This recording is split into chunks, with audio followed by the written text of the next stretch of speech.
Today, I want to talk about Venezuela.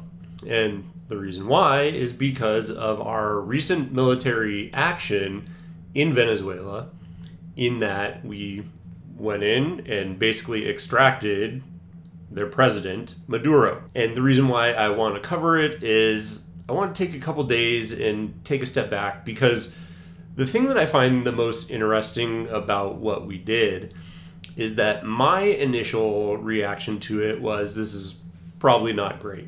And I'll get into that more later. But then the reaction that I saw on most posts was, oh yeah, this is a great thing.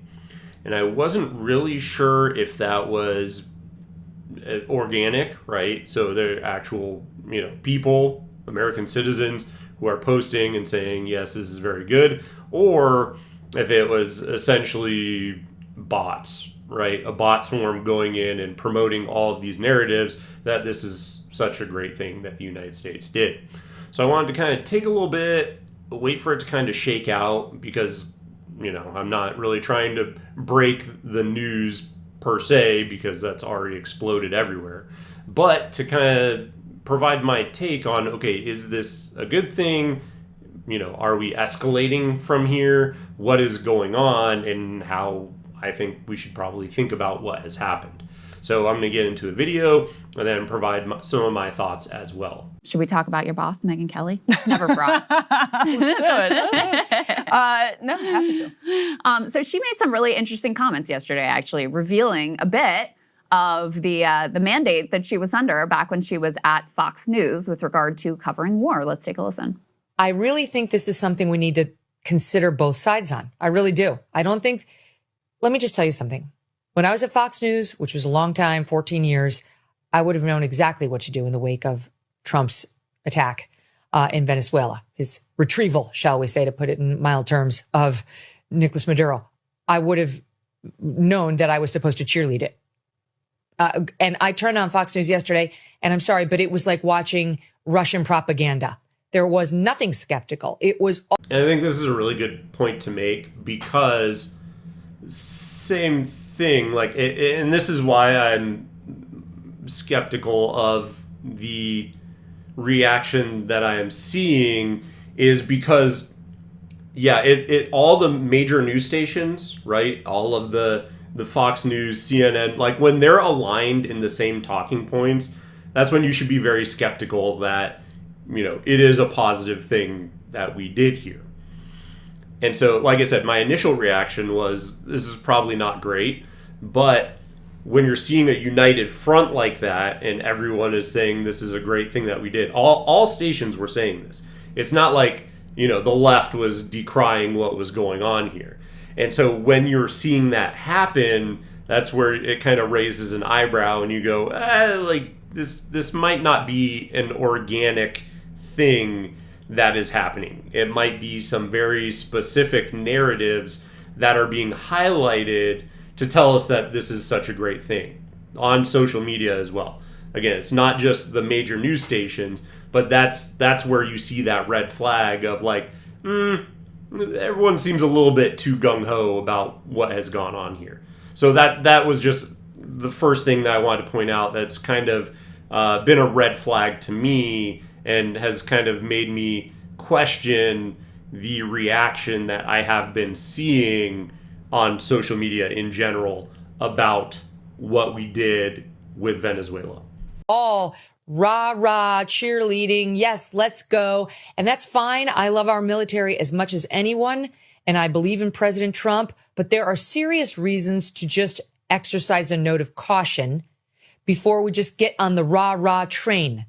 All right, I have done that enough times in my career as a Fox News anchor to have been embarrassed enough to know I'm going to stay on the yellow light for this. I'm not in the green light territory. I'm not in the red light territory either, but I am staying in the yellow light territory for now. I see all of the strategic advantages of what he's done. Trust me, I do. I see that other countries like Russia and China and Cuba were all over Venezuela and its oil. posing a potential threat to the United States. I get that. That's actually the most persuasive argument and obviously the real one, and none of this bullshit about law enforcement. But... And the one thing I'll say about that is I'm not sure that that is 100% true, that it is the oil, just because they're telling us it so nakedly. I mean, they didn't really try to say it on the front end, right, when they were trying to manufacture the consent, if you will, right, to get us on board. It was the drugs, it was the election interference, there were any number of things that they were trying to sell us on the front end. And I think they may have mentioned the oil a little bit, but that wasn't the main point. But the fact that they're just so nakedly saying it right now makes me question if that's what it actually is. Because when in the past have they ever actually come out and told us, like Afghanistan in the poppy fields? Like, come on, that's not that. We obviously were not there to free the citizens and give them freedom. No one cared about that. All these places that we have invaded before and done regime change, and they've never been so naked to say this is about the oil. So the fact that they're saying that now makes me think that it's not just about the oil. I have some theories on what it might be, but it's just so hard to say right now what exactly the problem is. I would say probably the most compelling argument would be, yes, kneecap or handicap China and Russia with the oil coming out of Venezuela, because if you think about the moves that China has made, if you've been keeping up with that, they recently cut off some of the silver flowing into the United States. So yes, when they're doing that, this could very much be a retaliatory measure by the United States to cut off something that they need, that they have been getting from Venezuela. That's entirely possible. That actually probably makes a little bit more sense to me. Weaken Russia in the conflict with Ukraine. So maybe that puts additional, hey, you need to shut it down, right? Putin, you need to come to the table. Basically using this as an incentive to say, hey, now you're not getting oil from Venezuela anymore. They might not have the power to continue fueling this war machine. That's a possibility. Or China, just, again, retaliatory measures against them. So these are all things that I think are possible. I think that's probably the most compelling, but who knows, right? It is. So it's not, even in that theory, it's not 100% oil, right? It's not, it is the oil, but it's not the oil, right? It's more having an impact on who the oil is going to than the oil itself. But that could not even be true, right? So it's just, it will be seen in time, I think, what is actually happening here. But when they're telling you so nakedly what it is, I don't think that's what it is, actually. Or at least I'm very skeptical that that's what it is. I have seen what happens when you cheerlead unabashedly U.S. intervention in foreign countries, thinking it's for our good and for the international good, only to wind up with what we've called quagmire. And what does it mean in terms of boots on the ground? Trump is saying, I'm actually fine with that in Venezuela. Well, whose boots? Because I have a 16-year-old boy, and I have a 12-year-old boy, and I have a 14-year-old girl. And before we get into the boots on the ground component of it, yeah, we've seen how this plays out before. And that's the thing that was kind of annoying to me when I was seeing social media posts that once again may have just been pushed to my timeline, because that's not usually the viewpoint that I take about, oh yeah, U.S. military action is so great and has led to amazing outcomes. So when I'm seeing expatriated people here in the United States celebrating, oh, so great that we got him out, and if you're not on the side of us, you're not, it's like, no, I don't think that's really, I'm not sure how organic that is because all you have to do is think back to any military action that we've done in the past 50 years plus, right? Where it's like, okay, what regime changes have we went in and effectuated in the past, and how have those turned out? So any intelligent civilian, and I guess at a certain point, if you're a Venezuelan in Venezuela, you may not be paying as much attention to what has been the history of when the United States has come in and overthrown a regime in the first place. How has that turned out? You may not be paying attention to that, but traditionally not very well. So that's why I, was so skeptical when I was seeing these videos, and a lot of them were Venezuelans in the United States. And so, of course, if you're a Venezuelan in the United States and you're fleeing Venezuela, you already have very negative thoughts about the regime that's in place now anyway, because you fled it. So, okay, obviously there's a bias there. So you're going to see certain videos being made from them coming out with a certain tone. But, like I said, are they completely... Do they not understand how this has went in the past? Like, do they not think this is going to be history repeating itself? And that's probably my biggest argument of why I am skeptical about why I think this is a good thing. Because I don't think it's particularly going to turn out well for the people of Venezuela. Yes, I do not think Maduro was a great person, and I don't think he was, ruling in a particularly fair and nice, even way, right? I think he was very authoritarian and did a lot of bad things, but there is the saying of, what's better than a devil you don't know. And you know what you're getting with Maduro, right? It's status quo. You don't know what's going to rise up out of, and right now it looks like, okay, yes, they're leaving the regime in power, more or less. Who knows what deals have been stricken with them and what that actually looks like. But we're still leaving everything else in power around him, so maybe it's more of the same. But, I would challenge people to name, especially the more high-profile cases where we have went into places, name one where it's actually better now and it hasn't just been destabilized and is now a worse place to live than it was before we went and intervened. So that's my big picture viewpoint. And then obviously I'll have more to say about, whose boots are going on the ground anyway as well. But we'll get back to what she was saying on that front. A lot of my listeners have children too, who are actually the ones who might have to fill the boots. So I think I speak for a lot of moms and dads for that matter when I say I'm staying in yellow territory until we know more. And I will not be joining the Fox News cheerleading brigade this time. And on the boots on the ground, like I said, yes, absolutely. I have long held a belief that if you are in Congress, you should not be able to vote for a war unless you're sending over a family member. Because otherwise it doesn't impact you, so what do you care? You have no stake in the actual military action. And so for you to do that, Barron Trump has to go. Sorry, send him. Are you willing to do that? No? Okay, well then we probably shouldn't be doing military action over there. Because what that tells me is that you don't believe in the cause that you are ramping up, that you are having the United States take part in.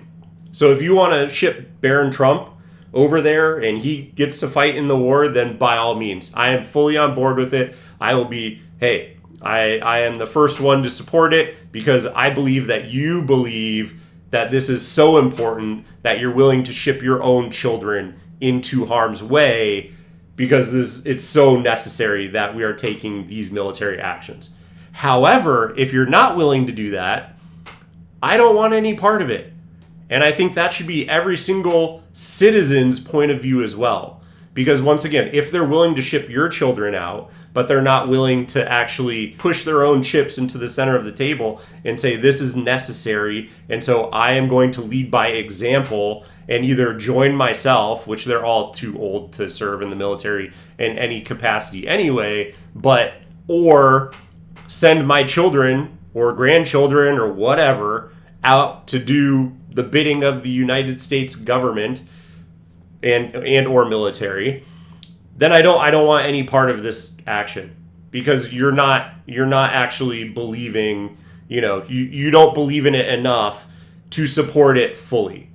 You believe it enough to send someone else's, and all that is, well, it's enriching my pocketbook. And that's all they care about. Would they sacrifice their children to that end? Probably not. I wouldn't imagine so. But would would that military action be so necessary if you're willing to send your children out to fight it as well? Yes, absolutely, I think. And so that should just be number one.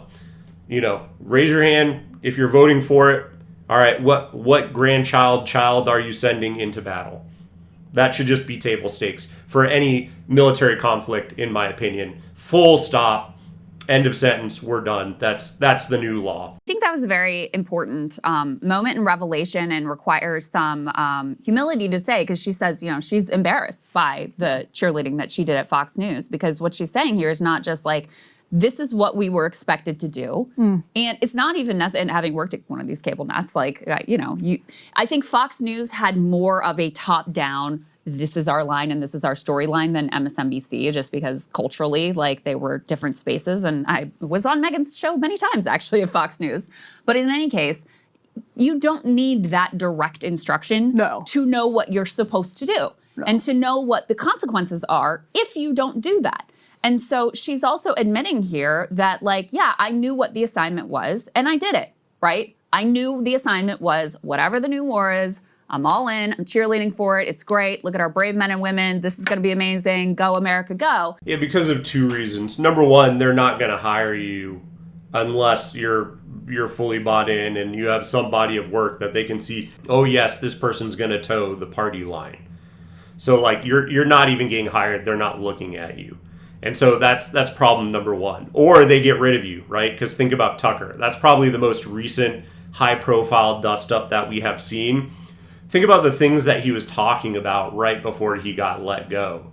So even if you somehow infiltrate in there and become the biggest person at the network, they will still cut you loose if you are not towing the party line. So, and you see that publicly. So that's number two, is that it gets reinforced. So A, they're probably not going to hire you at all, because I think Tucker, they hired him in when he was towing the party line.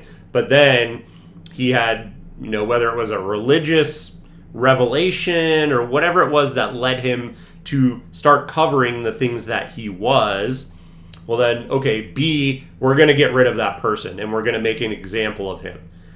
And that kind of backfired, in my opinion, because now he's bigger than Fox News. I mean, unarguably. His podcast is gigantic now.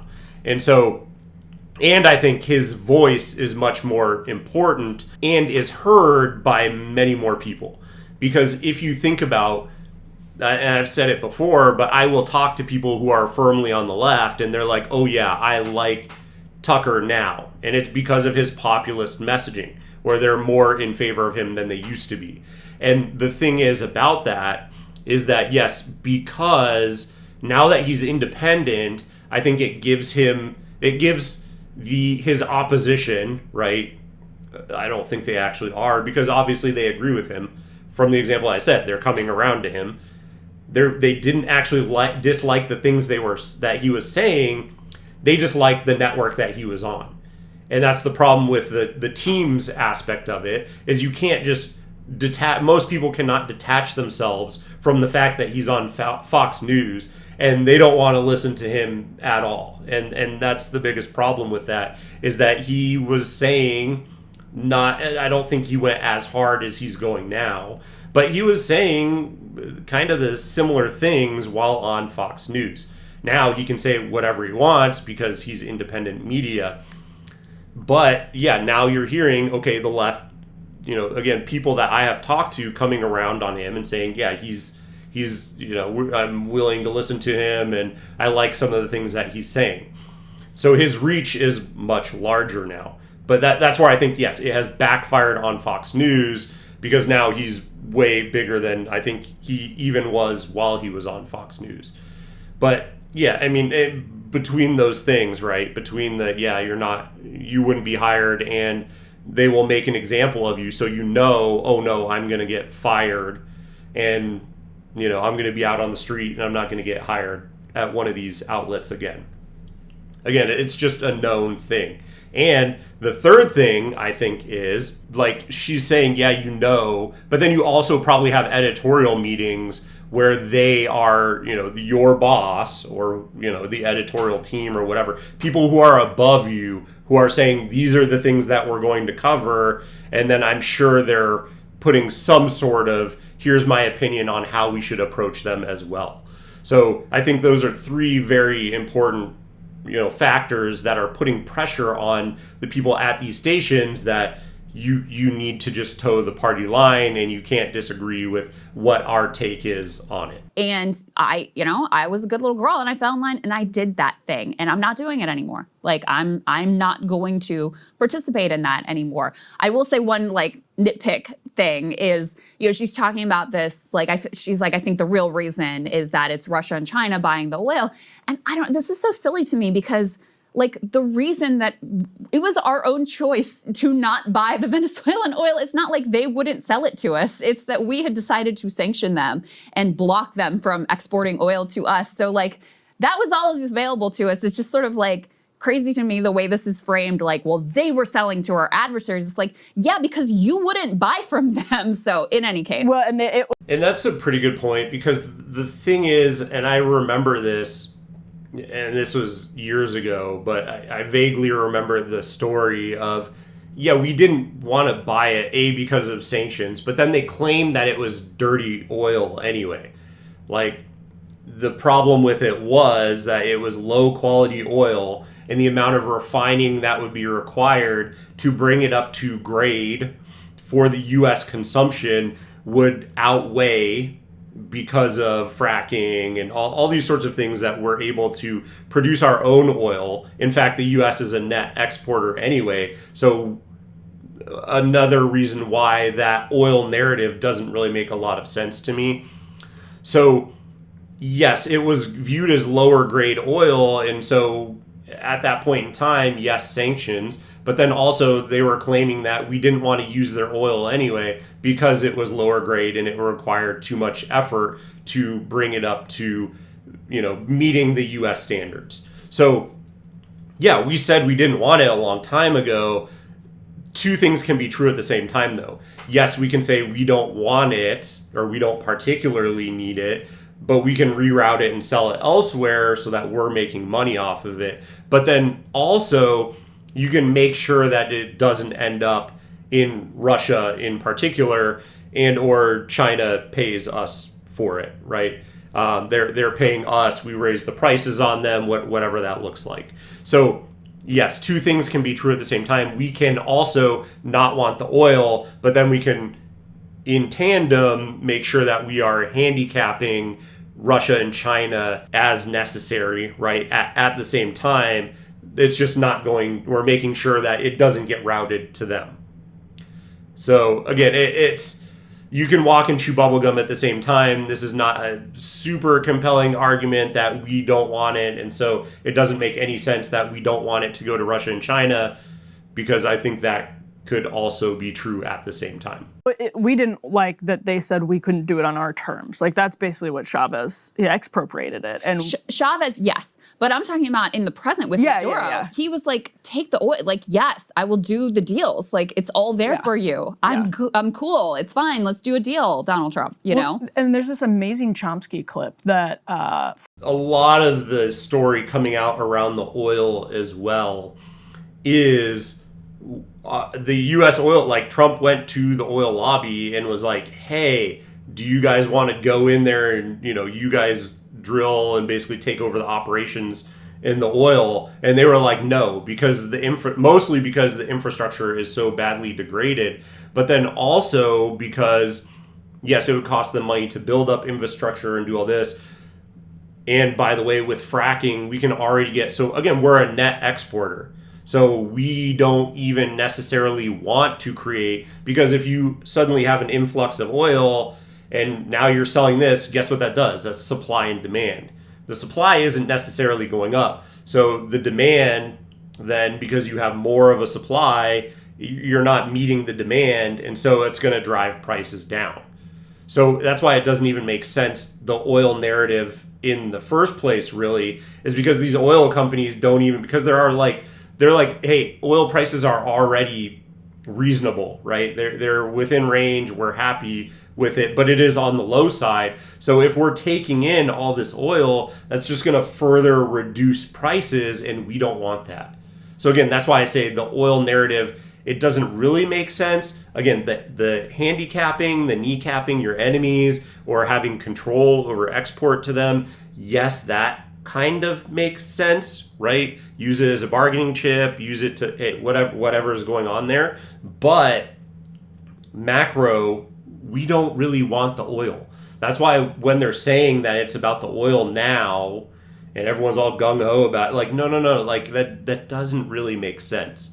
So that's where my skepticism comes from on this narrative that's being sold to us now. And on the pro side of it, yes, they are seizing oil tankers. Yes, they're doing all these sorts of things. So it's entirely possible that I'm wrong about this. But again, that's my gut feeling on why I'm skeptical about these claims. Friend of the show, Glenn Greenwald, references a lot. And Ryan and I actually asked Don Lemon about it one time, which was incredibly funny. I think we asked Brian Stelter about it too, but Chomsky is... I remember when you asked. It's Don yeah, Lemon about it's he funny. wasn't familiar with it, right? He was not familiar with it, but it's this moment where Chomsky's sitting across from, I want to say it's a BBC guy. And, but the point is, the guy is like, we aren't getting, do you really think that we're getting talking points essentially to like manufacture consent? And Chomsky was like, no. The thing is, if you weren't ideologically on board with everything that your corporate bosses are, you wouldn't be sitting here. Like, the point is, they don't need to tell you what to say. And I actually thought that was pretty interesting from Megyn, because it wasn't just about this idea, this conspiratorial idea that's easy to believe if you haven't seen how the sausage is made inside of these networks, that there are like talking points handed out at the beginning of every day. There are editorial meetings where, you I'm sure, get a pretty good sense of what the network's line is. And they say, these are the topics that are hot right now. This is what the audience is loving and all of that. But the point is, they hire people who are ideologically in agreement on this big foreign policy question, which is imperialism and U.S. intervention. That's right. And I think that's actually genuinely very interesting to see an ideological break from a lot of people. Now, this is a Trump quote. We can put B2 up on the screen. Yeah, and that's exactly it. That's par for the course, right? Is that if you're not fully on board with the war machine, you're not getting a job. That's pretty much how that goes. Because, as I always say, there's one thing that's bipartisan and that both parties agree on, and that's war. And that's about it. War and screwing over the American people.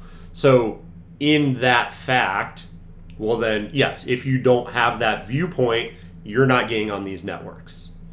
So that's just, again, that totally makes sense. Once again, she is reinforcing my exact points that I made.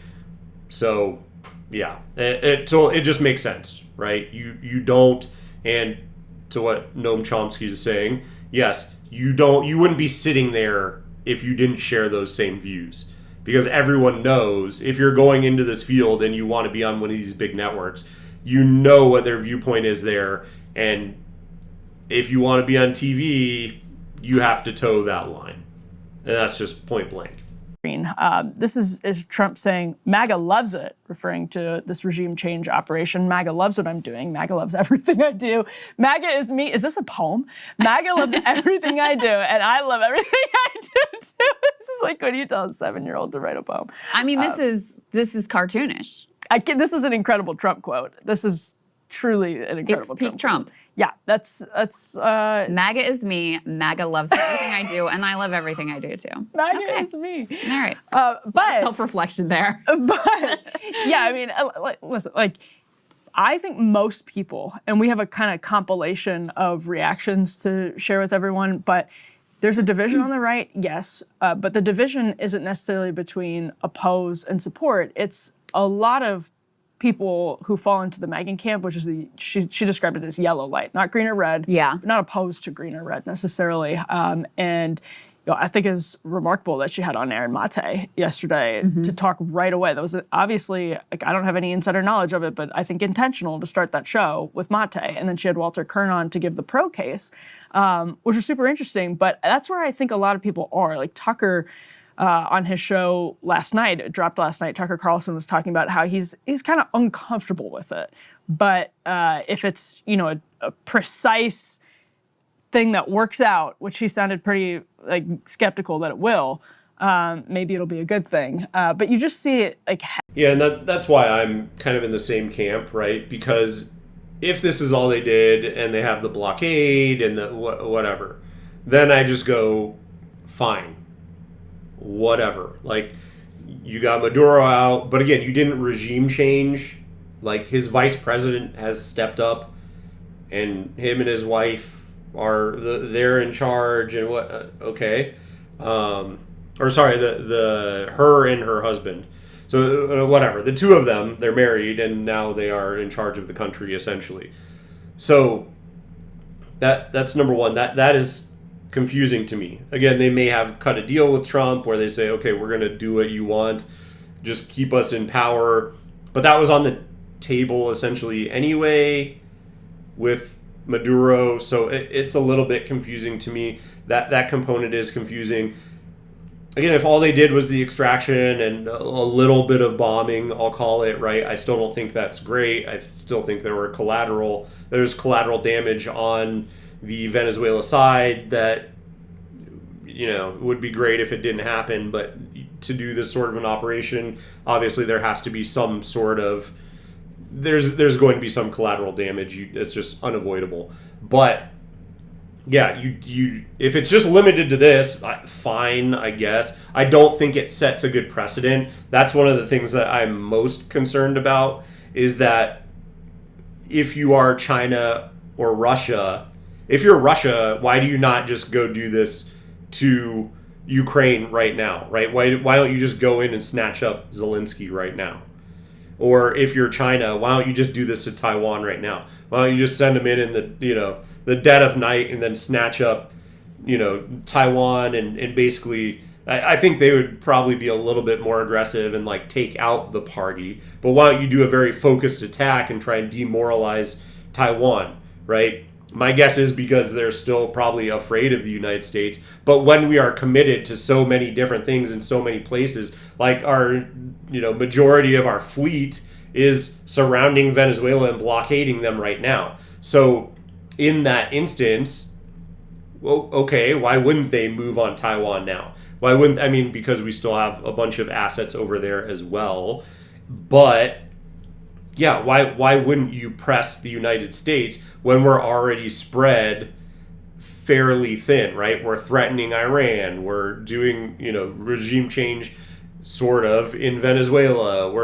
Well, then when they're watching this, they just say, well, you can do whatever you want, so why can't I do whatever I want?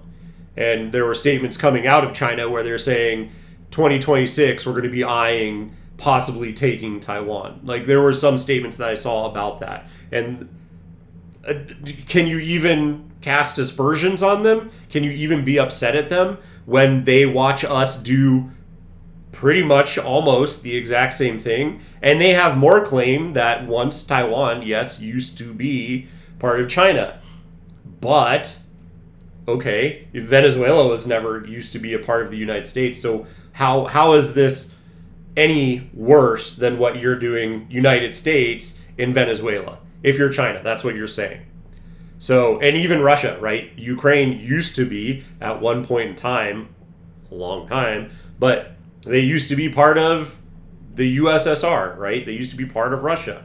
And so when you are, it takes away any leg that we have to stand on to tell these other countries that just all bets are not off and just go do whatever you can do in your region. So that's the one reason why I really don't like this move. That's why I'm very skeptical of it. Yes, I said also the problem is, how has this went for any other country that we've done this sort of a thing in? And again, I do fully see the possibility of it devolving into another forever war, of course. And so that's why I'm generally against it. Is that, and just the precedent that it sets, I think, is the worst problem. Because if it just is awful for the citizens of Venezuela, yes, that's bad, right? In the long term, if the outcomes are worse overall, well then, yes, that's bad, but it doesn't affect us in the United States. However, if China goes in and takes over Taiwan, well, now we have no chips for anything. And how is that going to work out for us? That's going to be a massive problem for everyone. So that's why, again, that's why I think the way I do about these actions, and why I have been very hesitant to say that it's good. I think it's fine if we don't escalate any further, but I would be, as she said, Tucker was, very skeptical that that's going to be what is happening here. Hesitance among a chunk of MAGA. You don't see total outright opposition from many people. I think there are a lot of people who, I know we pulled this Matt Walsh reaction. What did you make of this, Crystal? Not entirely surprising. So Walsh rebutting, and J.D. Vance did something similar, rebutting allegations that it's a war for oil. He seems like he's on board with this one. Yeah, absolutely. And so you can see, first of all, the war lasted like 90 minutes. I mean, it's just so... That's from Walsh. Yeah, this is Matt Walsh. Second, going to war to secure vital resources for your own people is totally legitimate. I mean, this is the sort of thing we used to have some shame about. We used to feel the need to cloak it in democracy or human rights or something. Now it's just, no, we're going to steal the resources. Why should we allow some third world communist shithole to control trillions of dollars worth of oil? And again, maybe this is the propaganda. I would not be surprised if this was the propaganda, was that it was for oil. They don't tell you plainly why they're doing things, in my opinion. So what is actually going on? Again, I think it's more of a control thing. I really don't think it's oil. The oil narrative just doesn't add up for me. So yeah, well, again, we'll see how it plays out, but that's how I feel about it at the moment. So then just like, oh, okay, people aren't allowed to. And listen, Maduro's last election, I think, pretty widely viewed as illegitimate. But in general, like, okay, there's lots of countries around the world with leaders we don't like, right? We're just going to depose them all, and many of them we work with, right? The many like illegitimate authoritarian leaders that are direct allies. But in any case, I mean, just completely embracing the most brazen, overt, like villainous, truly, language about resource extraction now because Daddy Trump does it, and, you know, I'm going to position this as like the cool and based position. We can put B5B up on the screen, you know, from him previously. I've noticed a stark uptick in anonymous accounts with no followers claiming they've unfollowed me and that my employer should cut ties because I'm opposed to regime change wars, a stance I've held consistently and vocally for my entire adult life up until Trump did something different, and now here we are. So, and there's a lot of this. I mean, you know, Fuentes, we can put him up on the screen. He's actually taken some, I don't know how significant it is from his followers. He was cheerleading this Venezuela regime change leading up to it, making comments in favor of it, et cetera. It's a buying into the like Monroe Doctrine, all that sort of stuff. After it happens, immediately he just posts this like USA with a flag. And then after Trump comes out and is like, we're going to run the country and we're going to rebuild their infrastructure, he says, well, initially it seemed like a solid operation to cleanly, bloodlessly, and quickly remove Maduro from power last night. But this new policy of running Venezuela with U.S. soldiers sounds like a massive overcommitment. I have zero confidence in nation building. Big mistake. And I mean, again, this is why, at least this is a tempered response, right? Where he says this, he thinks it's a great thing. I think it's good to see that he has tempered his response here. Yes, like I said, this is why I didn't want to jump the gun on it immediately, because I wanted to see exactly as he said. Trump did come out with a statement saying that the U.S. would run Venezuela, which it's like, okay, what are we even talking about? To me, I feel like it almost feels like he's doing like a kind of see how much I can get away with. Like, okay, we went in and we extracted him. We're good. No blowback, no huge pushback. Again, Nick Fuentes, USA, this is great. Everyone loves it. So then he creeps up and he says something a little bit. Let's test this out. Can we run Venezuela? Like, we're still going to leave them in and whatever, but we're going to, you know, how far can we push? They just push it a little bit further, a little bit further. And then when they see blowback, like, no, we don't want to run Venezuela, well, then they tuck back and like they walk back from that statement.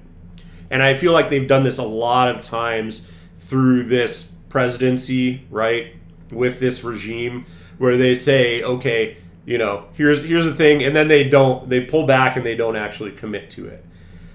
Like Charlie Kirk getting assassinated and then saying that they're going to clamp down on free speech. And then everyone flew off the handle at that, and then they pulled it back. So again, I feel like they are kind of testing this kind of stuff, which is why, again, I wanted to see how it kind of rolls out and how do I feel about it. 100% if they are still on the line of we're going to run Venezuela, absolutely not. That's insane. I don't know how they think that would be a good idea at all at any point in time. I mean, literally, aside from also being a jungle, how many other parallels do you need to Vietnam? So yeah, this is where no thank you. We do not want a part of that. Absolutely, if that is what they say they're going to do, push back against it. Again, since this time, and again, it's a short amount of time, maybe Trump just hasn't had the opportunity to espouse more about how he plans to run Venezuela, but it seems like he has pulled back from that and, hey, we'll just, capture the next person or shell the shores if they don't go along with what we tell them to do. So it kind of is running it, but not really. So again, it's just kind of a wait and see game, more or less. I do not like it if we are going to run it, and it's just so hard to know right now, and that's why I did want to wait, is because it just is ever evolving. It just recently happened, but already the narrative of what we are going to do has evolved like 4 times. So we'll see what happens. But yeah, I think if we have any more involvement than what we have done, which is, extract Maduro and leave everything else in as it was, which is, again, kind of head scratching, because like, what have you actually done? Unless there was some sort of shadow deal. Well, anything more, any additional action on there, no thank you. And I sort of feel like, well, what did you think regime change was going to be? Vibes? Ethics? How did you think this was going to go? Like, you don't just depose the leader, decapitate the regime, and then it's like, oh, done with that, moving along, and expect that, all the resources are going to flow to you. No, I mean, this is going to be much more complicated, much more fraught, much more chaotic. And with Trump, overtly saying, hey, we may do boots on the ground. We may do we may take on other countries. Like, it's all on the table. Seems to be pretty. Yeah, and that just goes to what I was just saying about the evolving narrative, right? He did say boots on the ground at one point in time. He did say, like, there's a bunch of different things because I think he said boots on the ground independent of running. And then he said running independent of boots on the ground. And then he said boots on the ground with running. And so, again, that's what I'm saying. Like, he takes these little steps and sees what he thinks he can get away with. And I think people just do not have the appetite for, again, another prolonged regime change, war, anything like that, inserting ourselves into a country where we honestly do not belong, just anything like that. So that is where,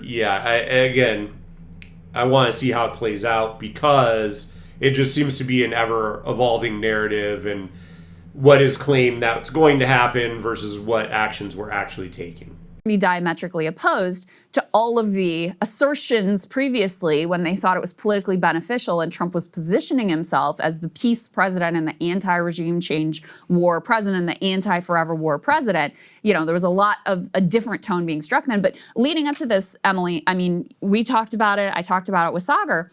There was not the same level of resistance from MAGA on this as there was with Iran. No. With Iran, there was much more direct opposition. Yeah. There was much more, expressed concern building up to it. Here, because, I don't know, you've got a confluence of, you've got the Latin American neocons, you've got the, it's just base to come in and take the oil vibe. You've Socialism. got the drug trafficker thing. Yeah, you've got the communism angle. There was enough there. And I think it cannot be understated, it's not on the other side of the world, and essentially for nothing. because going in and striking Iran and, going into a war over there, it's halfway around the world. What are we even doing? Why are we still continuing to have action in the Middle East in general? And B, number two, at the behest of Israel.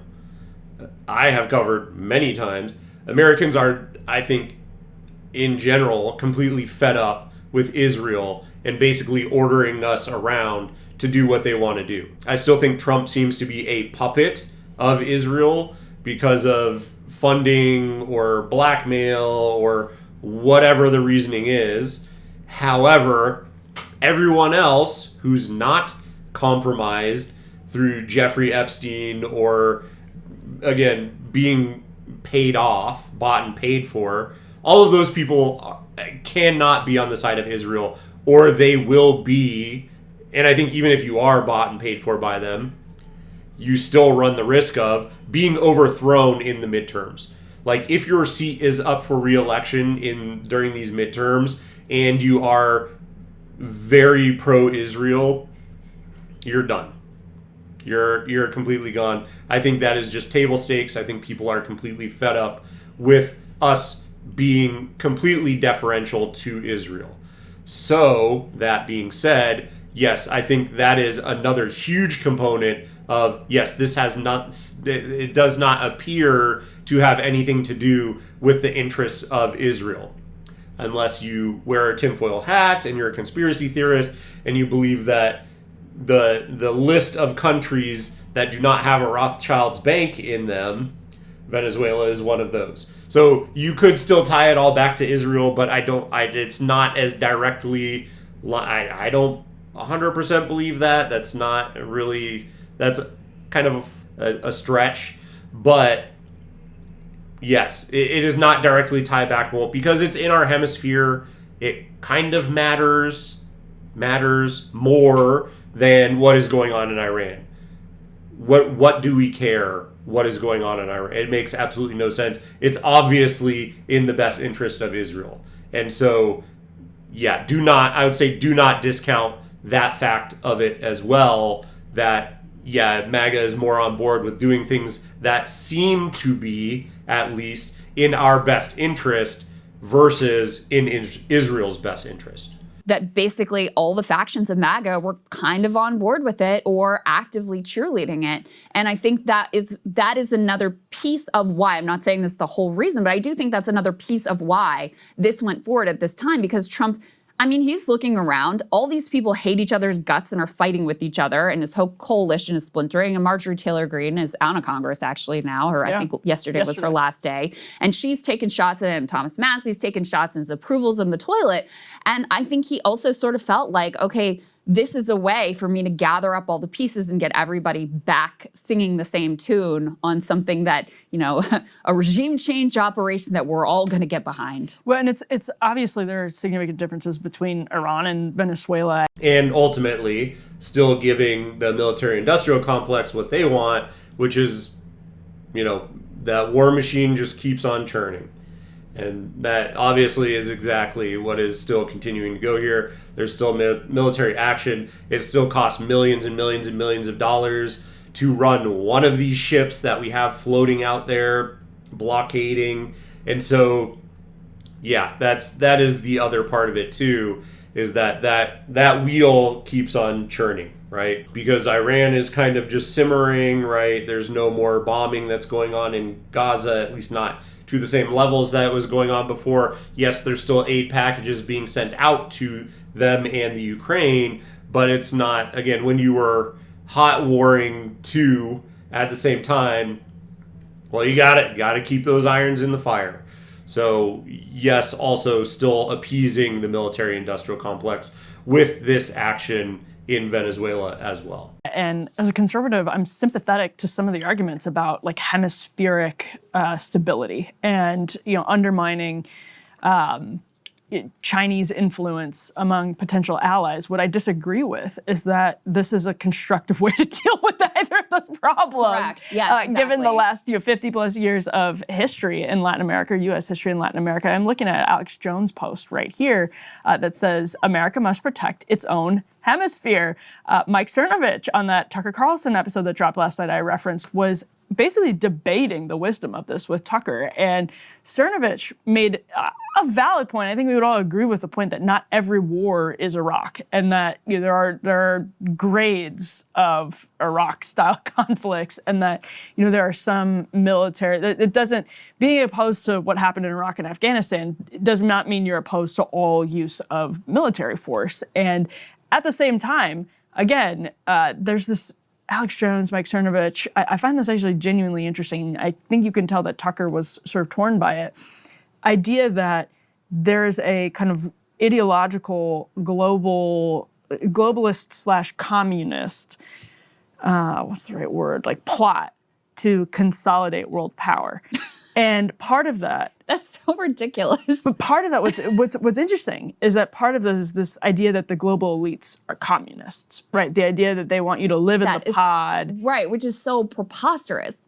Like, the global elites are the people who are doing this regime change war to carve up Venezuela into pieces and profit off of it. Yeah, they're definitely not Marxist. And they may have like some cultural progressive leanings, but that's where I think this is your point about how there's a thought that this could bring together disparate factions. Mm-hmm. The Alex Jones reaction, I think, is genuinely pretty interesting. I'm not saying it's like politically significant, but I think it's genuinely interesting because it's this what's the right word for it? It's testing what MAGA actually is.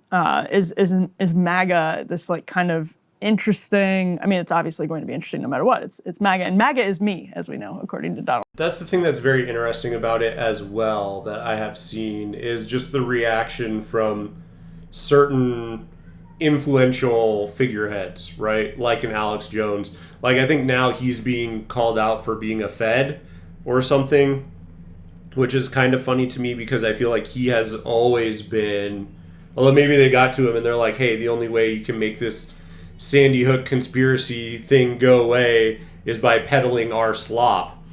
But he was basically, I'm assuming because of his reaction to this, has been called out as being a Fed now, which I always viewed him as like, no, he was the outsider that was trying to, seen as the tinfoil hat conspiracy guy, and he was trying to shine a light on this kind of, essentially Fed operations. And so it's just confusing to me how that has flipped on him now. And admittedly, I don't watch any of his stuff, so I cannot make a personal judgment on that. But again, that is a narrative that I have seen kind of floating around out there now where it's like, okay, like when did this come around full circle and now he's being called out?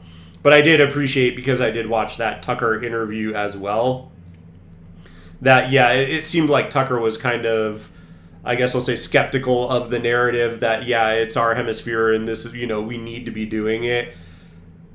And I think rightfully so, right? Because that's kind of where I am. That's like, yeah, I don't know that maybe we should be fixing things in the United States first. And yes, that could be argued. I do see the arguments of, yes, it is important to have control in our hemisphere, but how much does this actually change anything? That's where I'm skeptical. So yeah, again, it's just, I know I've said it a few times, but it's just very interesting to me to see how this plays out, and I guess we'll just have to wait and see. Right. MAGA is everyone. MAGA is everywhere. But, like, what is it? Because here's Lindsey Graham. We would be remiss if we didn't play this clip of Lindsey Graham. One of the things that Tucker was debating with Cernovich is that he thinks the problem is that this is creating a playbook that Trump is going to rinse and repeat elsewhere. So let's roll. The happiest man in America. The happiest man for now. B7. I pray and hope that 2026 will be the year that we make Iran great again. He just put a Make Iran Great Again hat on cable news. Yeah. And I think he had Trump signed. I mean, I literally, I saw that and I was like, this has to be like AI generated or something completely insane. South Carolinians, I don't know what to tell you. What are you even doing? Literally anyone over him, please. How is this person still relevant? It just baffles me. It completely blows my mind. This guy is, every time I see something from him, we just gotta get Ukraine has all them minerals. We gotta get all those rare earth minerals. Every single time he talks, it is the most cringe, painful thing to watch, and that just him putting the "Make Iran Great Again" hat. Like, what are you doing, man? Again, there's a reason why that's not popular and that's not being done yet. Like, please, South Carolina, I beg of you, if you see this, just eject him from your state. Like, do not allow him. Why is he being elected? Just this is just insane at this point in time. But yes, like I said, when I saw this originally, I genuinely was not sure if it was like AI or something, like a meme. It was insane. I don't know why anyone would create such a stupid AI meme, but that's the world that we live in today. So yeah, I just couldn't believe it though. One of these as well. So yeah, and you guys probably saw the clip. So we may have played one of them yesterday. I don't remember, of Lindsey Graham on Air Force One with Trump. And I have never seen anyone. Like a kid on Christmas, just so absolutely ecstatic. So ask yourself if you want to be on board with the things that make Lindsey Graham happy in terms of foreign policy. That's one of the things Megyn mentioned when she was talking to Mate. She was she was like, anytime Lindsey Graham is happy, I'm uncomfortable. That's a good barometer. It's a great barometer. His track record is not stellar. And I think Thomas Massey, or was it maybe Rand Paul? I think it was Rand Paul said something like he should be banned from going to the White House. He said there should be a law. Yeah. He said there should be a law that Lindsey Graham can't go to the White House like more than once a week. Something like that. And that seems really generous. Once a week is way too many. Yeah. What'll be poetic justice is not justice. Justice is definitely the wrong word for that, but will be poetic is if Trump pardons Maduro for giving some type of fake election information. If Trump pardons Maduro, Lindsey Graham goes from being the happiest man in America to the saddest man in America. I don't know. Does he though? I don't know if he can. The other thing that would be hysterical. I saw this and I thought it was so funny. It was just a wheel and it was like Trump extracts Maduro from Venezuela. Maduro gets flown to New York City to stand trial. ICE picks up Maduro and ships basically ICE picks up Maduro for being in the United States illegally. ICE ships Maduro back to Venezuela, and it's just a circle, and then it goes back up to Trump extracts Maduro from Venezuela, and it's just a cyclical circle. I saw that meme, and I sent it to a bunch of people because I was like, this is hysterical. Like, I don't care how you feel about it, like one way or another, or in the middle, kind of like where I am, and Megyn Kelly, I guess, as well. But that was just, that tickled me something special. I thought that was a hilarious meme. But yeah, it was literally just the battle between Trump extracting and ICE deporting, I thought was hysterical. But yeah, since we're on memes, I had to throw that one out there. If you have not seen it, I highly suggest looking it up. It's pretty funny. Once he's gone and if they're getting what they want out of Venezuela, I don't know. I don't know that he really cares about deeply about specifically the fate of Maduro and whether he rots in prison for the rest of his life or gets shipped to Turkey or Russia was something that was floated. But I feel like Lindsey Graham is one of the few remaining genuine neoconservatives, not neoconservatives in that he's a former Trotsky guy, but actual imperialist, ideologically believes in spreading democracy. He's one of those real true believers, so he may genuinely want Maduro to rot in jail. We'll see. But anyway, I think for right now, MAGA, I think Trump is right. MAGA is on board. The polling reflects that. It looks like it. There are some warning signs. They're worried about, okay, well, do we get too involved? But I think they also have shown the capacity to, when you ask them in advance whether they support this, that was a different story. And then once Trump does it, then they're on board. So if we get more involved in Venezuela, they're going to probably be on board with that as well.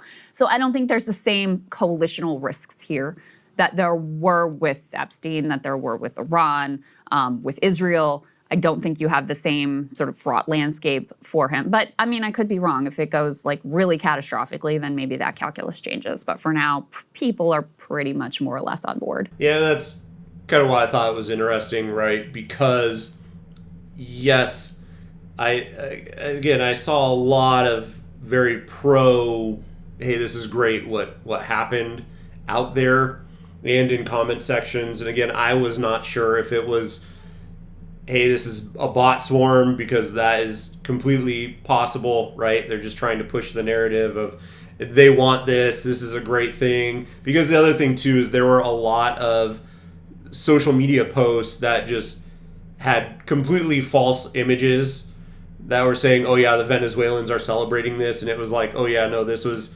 parade for the World Cup. You know, this is an old photo, or there are a bunch of things like that out there where, yeah, it was just complete lies and fabrications. So it's entirely possible that that was all contrived because, again, as I said at the onset, my original thought process on it was this is probably not great. And mostly because, A, when has it went well that we have done this in the past 50 years? But then B, what are we actually doing? Like, what is the plan for this? And again, I'm very skeptical that, this is a great thing. But if this is all we do, then I guess it could be a lot worse. So I'm not that upset about it, right? I don't like the precedent it sets at all. But again, it's just, I have said many times that I could see a world where all the superpowers are allowed to just battle each other and do land grabs as much as they want, and then, whatever. They're just unchecked and they can go doing whatever they want. Because that seems to me that would be a logical end state of globalization. And just go out, everyone takes over whatever they can, and then that's kind of where whatever you end up with is what you end up with.